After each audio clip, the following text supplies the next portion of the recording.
fighters, and a lot of people's journeys are very, very different. But you don't get too many people who do the university route. I mean, you've got a degree where you can go and do something without getting punched in the head. Yeah. And then decide, I mean, Joshua Boazzi is one that kind of sticks out from the domestic scene at the minute. Joe Joyce, of course, went to uni as well.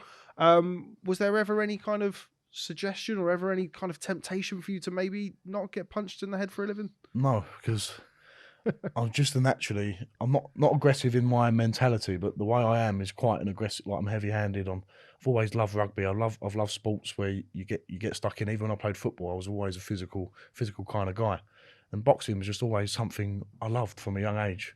But as you said, there's a lot of guys there's quite a few who've come through, as you said, Joe Joyce, Joshua Boazzi, Fabio Wardley's another articulate guy. I don't think he went to uni, but I think it's good for boxing as well, because there is that perception.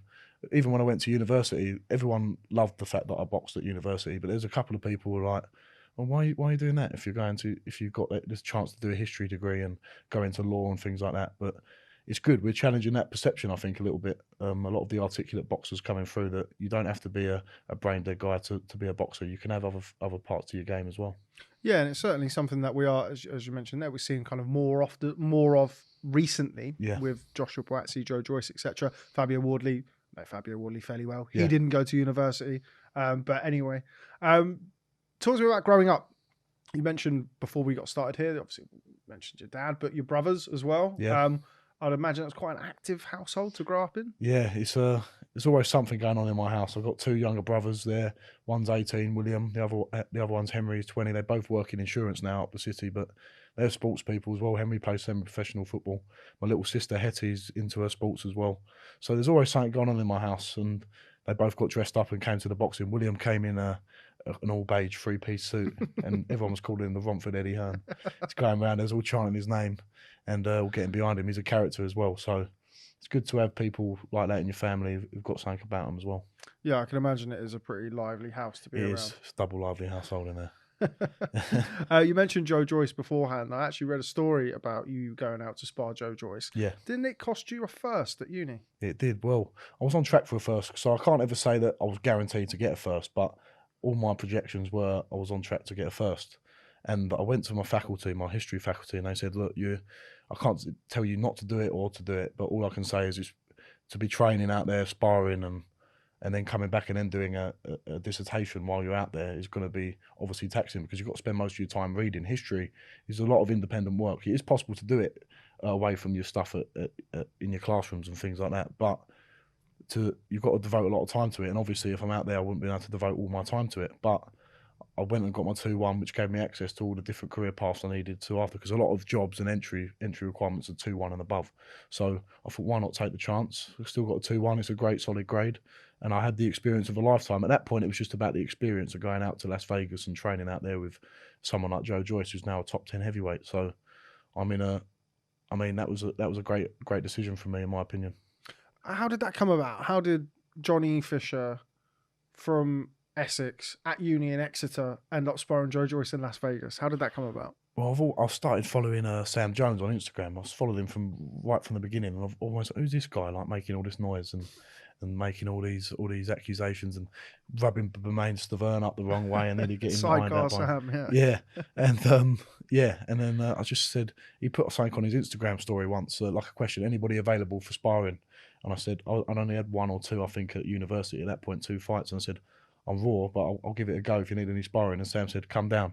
And I went down to Surrey, and I think it was the Like to Box gym at the time, where Adam Booth was based. And listen, I was nowhere near the level of Joe Joyce, and I still am nowhere near the level of Joe Joyce, but I had my raw attributes of strength and power, and I went in for a few rounds, and I impressed Sam Jones, I impressed Booth, and they asked me back a couple more times. And then I came back to uni and carried on as normal, and they asked me back at Christmas time for a bit more sparring.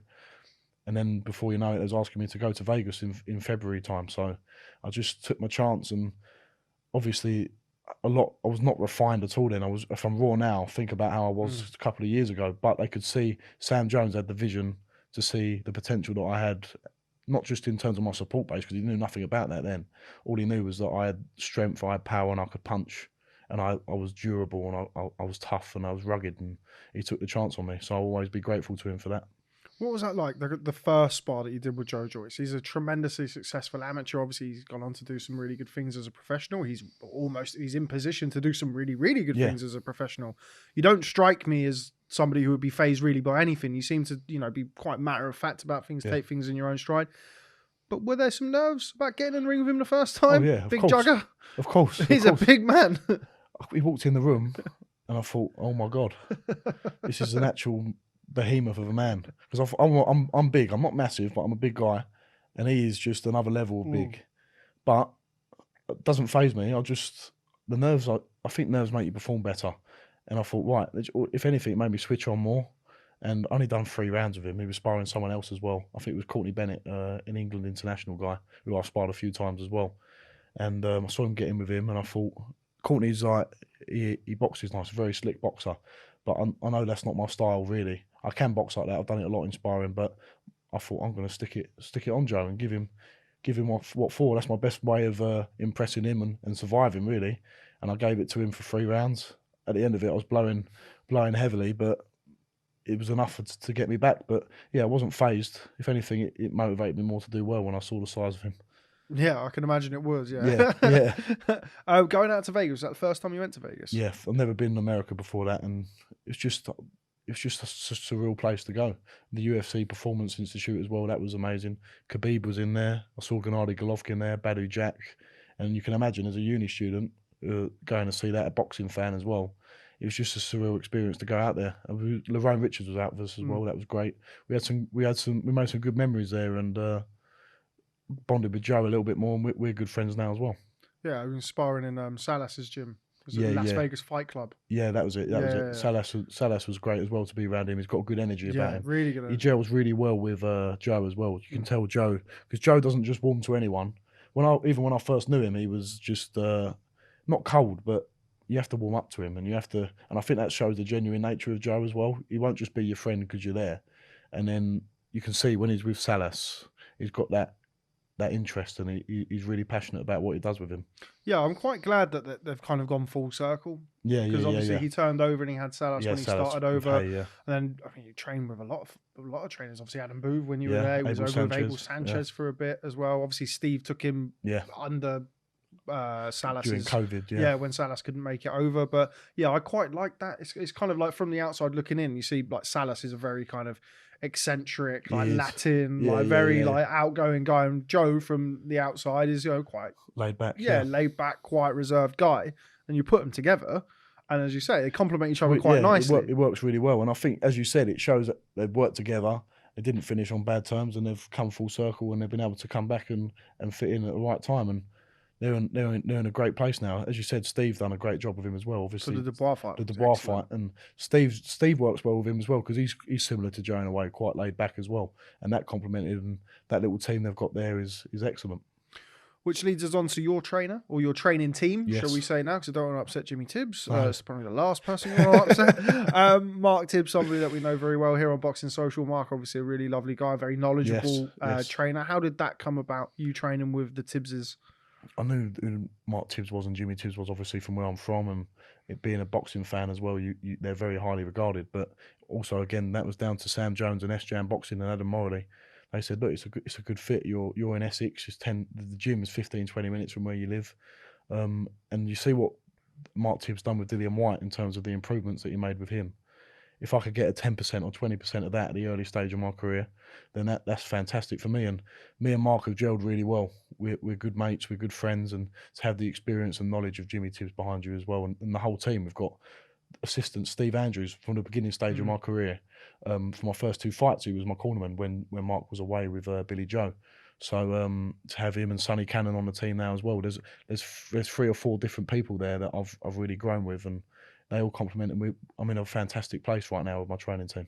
You mentioned the work that Mark did with Dillian Whyte. I think it's widely kind of regarded as some of the better work that we've seen from a trainer and a fighter in the last 10 years. I think Dillian Whyte improved massively under Mark Tibbs. What was the first thing that Mark said to you, or one of the first things that he wanted to work on with regards to your style?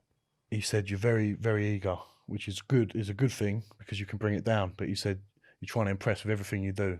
That's my mentality with my schoolwork, with everything I do. I'm trying to impress people. I'm trying to show that I care, and that's my way of showing that I'm committed. But with boxing, especially if you want to go 12 rounds, trying to impress with everything, do everything at 100 miles an hour, that's not going to get you very far, because by round 4, round 5, you're going to run out of steam.